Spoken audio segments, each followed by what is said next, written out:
Cool.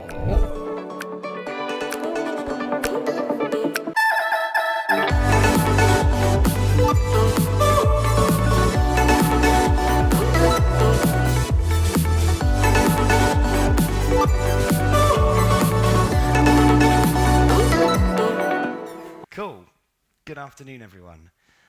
My name is Phil Nash. I'm a developer evangelist for a company called Twilio. If you saw me give a talk yesterday, then you will have already heard what I need to say about Twilio, but in case you didn't, I do get paid to tell you what it is, so I'm going to do it again. Twilio is a cloud communications platform, so it's an API for your applications to communicate or connect with your users via voice, video, or messaging. I'm obviously not going to talk about Twilio today, but they are going to feature as one of my demos, because that is the sort of thing I tend to build on top of. We'll see what that is later. What I am here to talk to you about is a very sad story of the empty database in everybody's pocket. Before I get to that, I think we have some problems that we have to deal with in modern application development.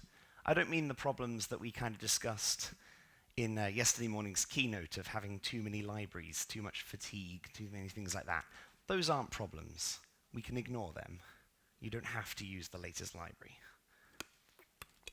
The problems we have right now are that we have many, many users all across the world with difficult and interesting internet connections. And so we have problems of performance. We need to make things work quickly. We need things to be snappy when users use them, so they don't spend time waiting around trying to use your application rather than just using your application. And secondly, we have offline. Offline is a problem. This is a connectivity maybe a poor connectivity problem. And this, if you were listening in here earlier to Ada talking about progressive web apps, or just web apps now, that maybe this is something that the service worker can deal with. But it's not, poor connectivity is not our problem. It's not something we can solve. There's going to be poor connectivity. So really we're looking to solve a problem of resiliency, of making our applications work well, regardless of the connection, regardless, in fact, of the power of someone's device as well. We need to make things work quickly and resiliently in order to build a successful web application. And ultimately, we get a nice user experience. We make our users happy. I wanted to illustrate user experience somehow, and I couldn't think of anything better than a dog that was tucked up to bed.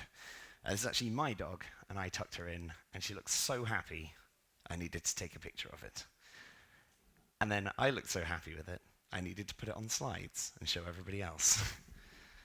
She's called Ruby. Ask me for pictures later. So we have talked about progressive web apps as kind of an example of this, because we can use the service worker to store and cache data offline, and so that we can respond quickly and resiliently to requests for files, our static assets, and other kind of generated files that we can cache and look after.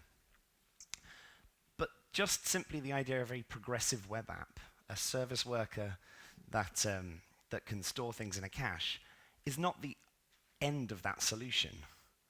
Service workers and caching are really good for files that we can address via a URL.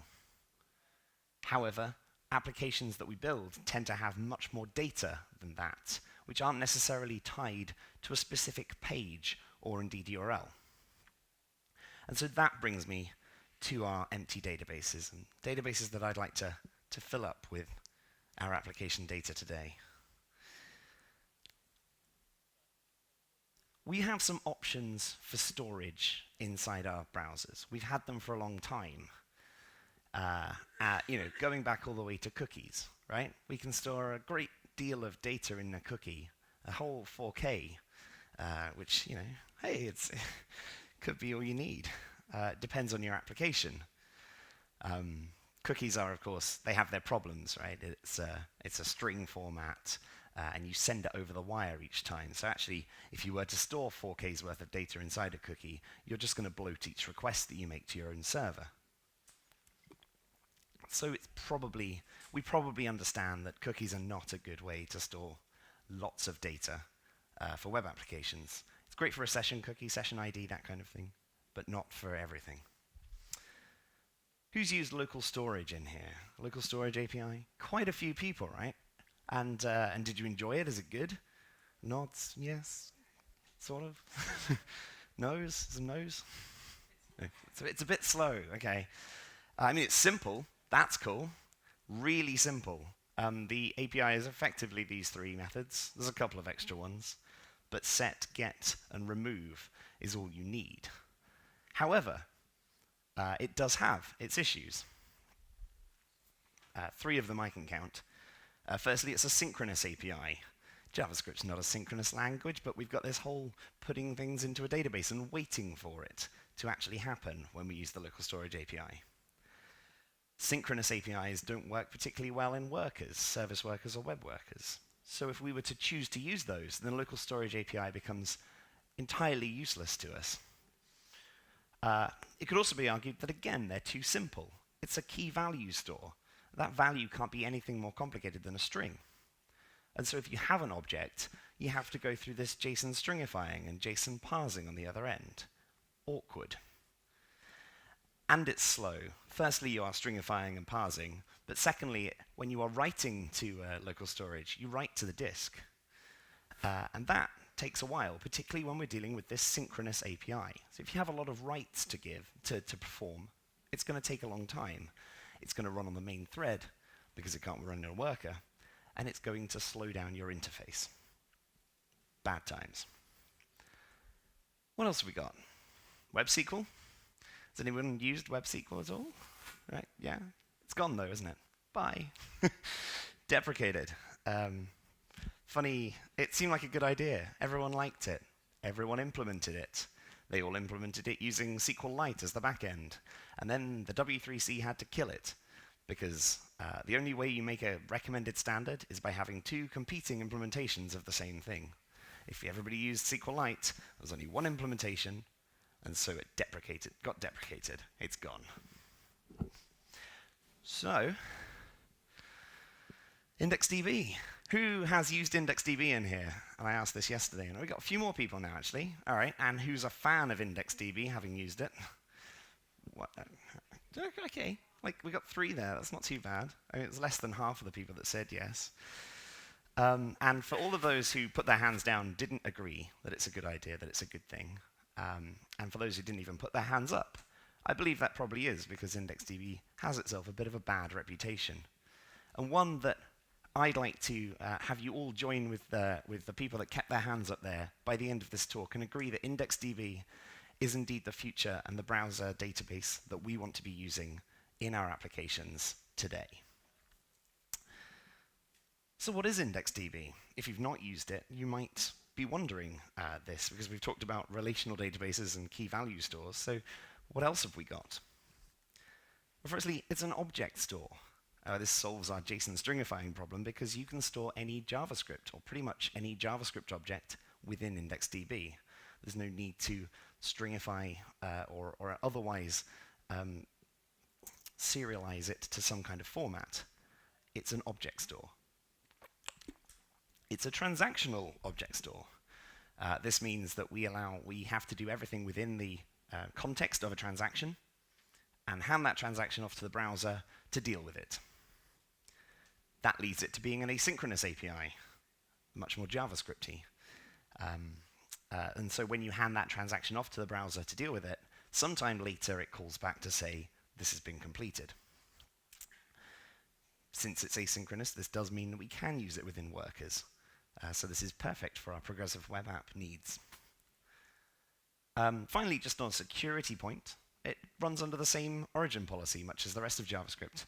And so even though you're on the same website, if you're on HTTP versus HTTPS, you can't use the same data from the database.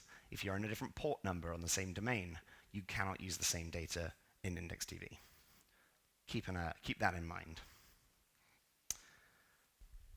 So I want to show you how the API works, and hopefully prove to you both why it has such a bad reputation, but also that we don't have to we don't have to be too taken up in that because it's not that bad.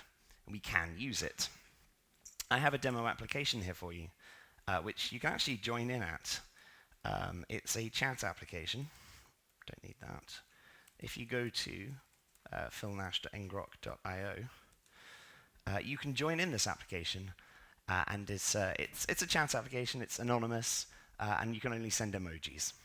So if you want to start sending a few emojis in, that will help with the data for the application. I'll send one in first. If you've got that URL, it's philnash.ngrok.io. I'm going to send my favorite emoji, beer. There we go, it's gone. That's good stuff. How's the internet doing, guys? It's entirely possible that it's been ruined by people attacking it, and we might have to look at videos. Bad gateway. All right, good stuff. That's working and that's working, so who knows? I guess it's just the internet. Oh, well, okay. We might have to go to videos. That's very disappointing because this was working earlier. So I was trying to go to ngrok.io.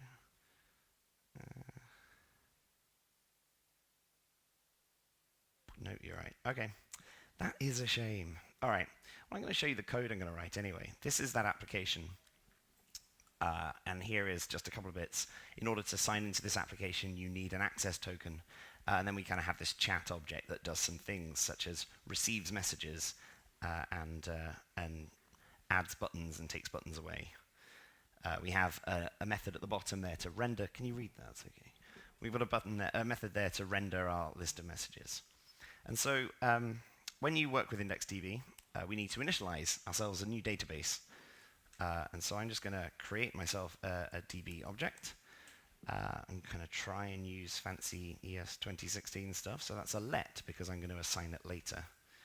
And then we actually create ourselves a request. Yes. And we use the IndexedDB object. We call open and name our database. So this would be called a message store if the internet was working. And we also give it a version. This is because IndexedDB databases can change over time, and we need to tell the browser what to do, how to create this database in its latest state. In version 1, we create it in the first place, and we set up our initial stores. We do that using the excitingly titled onUpgradeNeeded event. And all of these things return events. We find at this point that everything that gets returned in an event, the important thing is always the event target result. In this particular case, it's that new database that we're opening that we can do stuff with. And using that upgrade database in this case, I'm going to create an object store. This object store is called messages. And we need to pass this a object full of options. First up, we can set a key path. This can either point to a key that's on the objects that we're sending in that will be unique. In the case of this application, were the internet to be working, it would be SID. This is kind of SID that we use at Twilio. You can, if you were just to pass any other kind of ID, you can set it to auto-increment, although I'll tell you why that's dangerous later. But for this, all I need to do is set the key path as SID. And that's all I need to do in the upgrade there. We can then check that worked by listening to the onError event. And if things fail, we probably want to know about it, particularly in this demo. And finally, if things do work, we can listen to the onSuccess event, which returns an event. And within that event, we actually have our completed and opened database with our object store created. And so we can set the DB object that we set up here, the DB variable that we set up there, to event.target.result. Cool, so that's database setup. It doesn't do anything yet, but it's set up there. I'll try and load this one more time just to...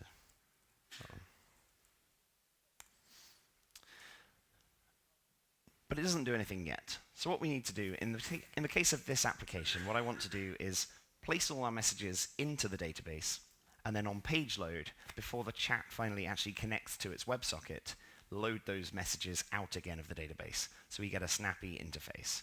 It's a... That's really slow, isn't it? What I can show you, actually, yeah, we have a video.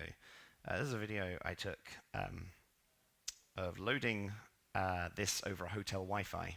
A different hotel than the one we're staying in, but that was a refresh, and it kind of loads, and it takes its time. And the page is loaded. The JavaScript is doing its work, and it's trying to make a connection. And this hotel Wi-Fi was actually so bad, where I recorded this, that I actually shortened this video. So this is actually yeah, about a minute long. I don't know where we get to the actual things coming available. There we go. So you can see the little grey send button at the bottom lights up when we actually get a connection in green. So you're ready to send a message. There it goes. So that finally happened after about 25 seconds. And then eventually, yeah, the messages load in. Really, really, really bad internet Wi-Fi. Hotel Wi-Fi, that was. I'd also done something horrible with the scrolling as well. That's fixed. So that was how bad it was.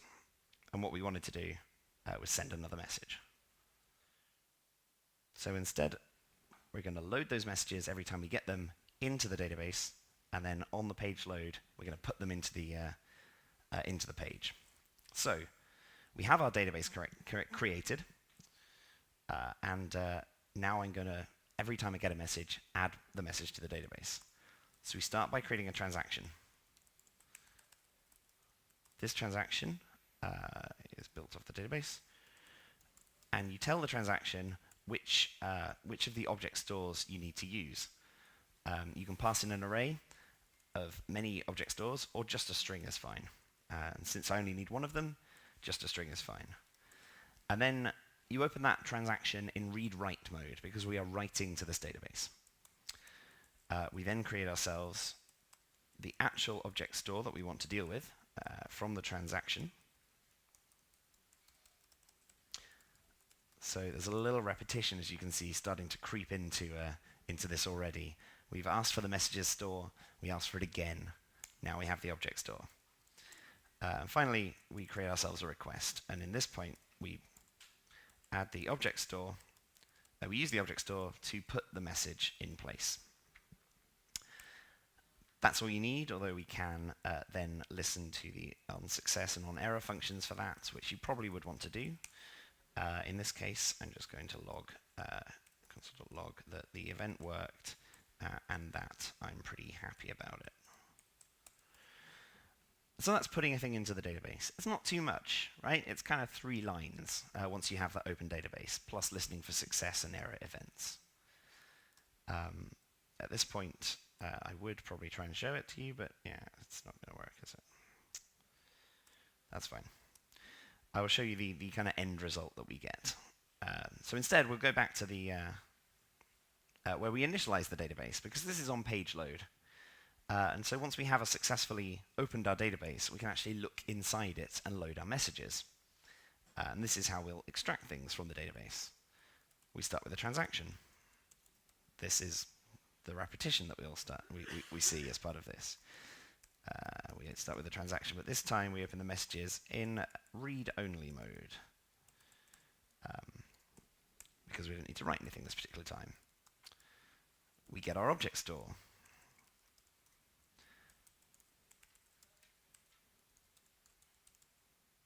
Messages. And we create ourselves a request to the database for some stuff using the object store. But in this case, we're going to open a cursor. And this is the way we're going to read through all of the messages that we have within our store. Cursors work a little bit like generators in a way. And we'll see that because the request will listen to the success event. And then we'll find that inside the success event, the event.targetResult is our cursor. And with that cursor, if it exists, then we can use it. Let's put it at the top. If it exists, then I'm going to take my message list, add the message, which is the value of the cursor at that point. So the cursor is looping over all of our messages in the store and returning each time, each message with a value of the cursor. And then we tell the cursor to continue and go on to the next one, at which point it will call the request success event again. If we don't have a cursor, then we're done, and we can actually render our messages to the page. We could, of course, render them as we go. This is just how I happen to have built this. If you were using something like React, I guess you're probably rendering each time something's arriving, but it's going to be pretty quick coming out of that database. So that's how we use a cursor and how we get all of our objects out of the database. We simply use it like a generator.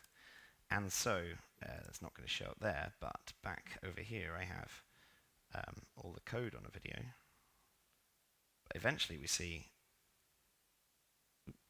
how this works as a result. So we start with a page that's loaded full of messages, and we reload, and this was just after I implemented all the data, all the stuff. So again, hotel Wi-Fi, it takes a while to load. But now all those messages have appeared and they went into the database. And if we use this now to, we're going to go back to the code after this. We've put the things in the database, right? Okay. And in IndexedDB, in DevTools, you'll be able to actually look into the outbox, into the store, and look at all the objects that have been stored. I'm just going to stand up and look at this. And so you can see at the bottom we have, I think that is a beer emoji that happened there. Now I'm going to go back to the code and write the bit I've just finished off writing. And so in this case, this is the bit, so that reload there stored all the messages into the database. We just hadn't read them out of the cursor yet, which I just wrote. And so that's the end part. This time on reload, straight away, I'll do that again. It's exciting. Instead of waiting for the hotel Wi-Fi to wake up, we went back to the browser, reloaded the page, and they were straight there. Snappy user experience.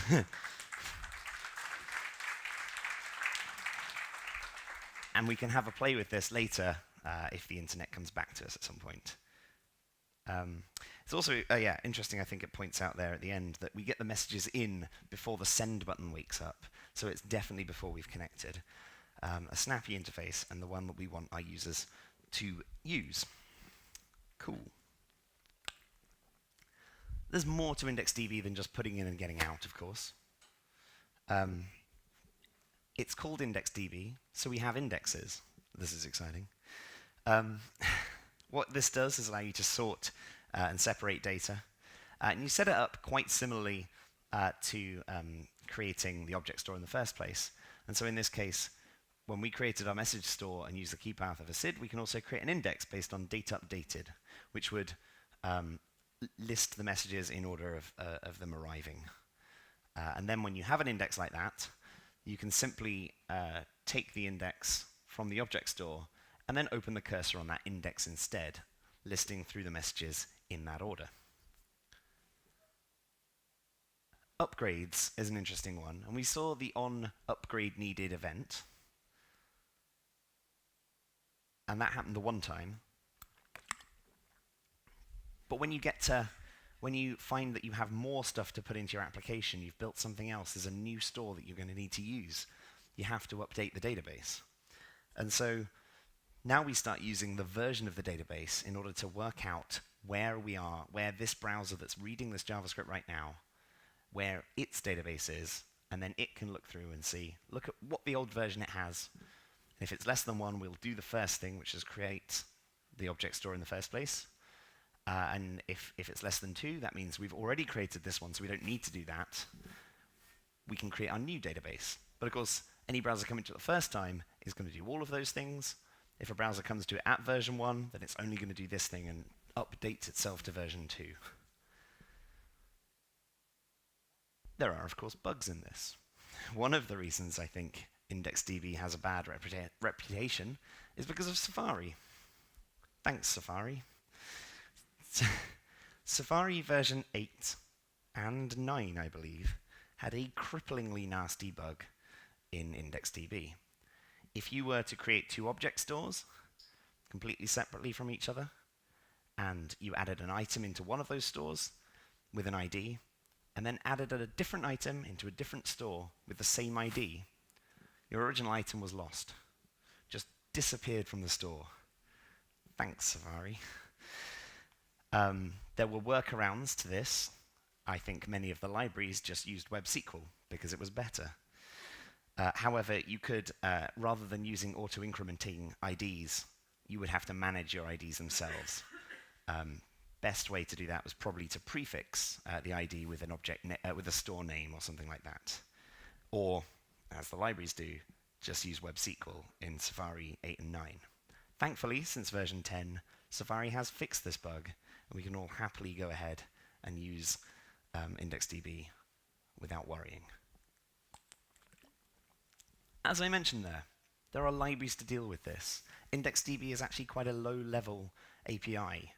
The API design was based on the XML HTTP request API. Everybody's favorite API. I'm sure you'll appreciate. Well, of course, no one's used XML HTTP request on its own for about 20 years because we have libraries for that. We've had, jQuery did all our AJAX for us, and now we have fancy new things like Fetch or Axios and stuff like that. So there are libraries for IndexedDB. IndexedDB is intended to be a low-level API, and we have libraries for it. These are some options for you. If you really like local storage, and a lot of people put their hand up when I asked about that earlier, there are two separate key value implementations that you can use with IndexedDB. IDB keyval is a 500 byte, after zipping and compressing and stuff, 500 byte library that turns IndexedDB into a key value store that is asynchronous and uses promises to respond.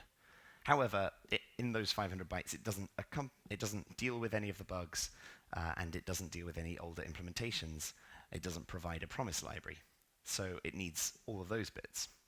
LocalStorage, on the other hand, is a much bigger library, but much more, it covers much more, will happily work in Safari 8, as well as many other browsers. LocalStorage, it was written by Mozilla, and is a much more stable key value store.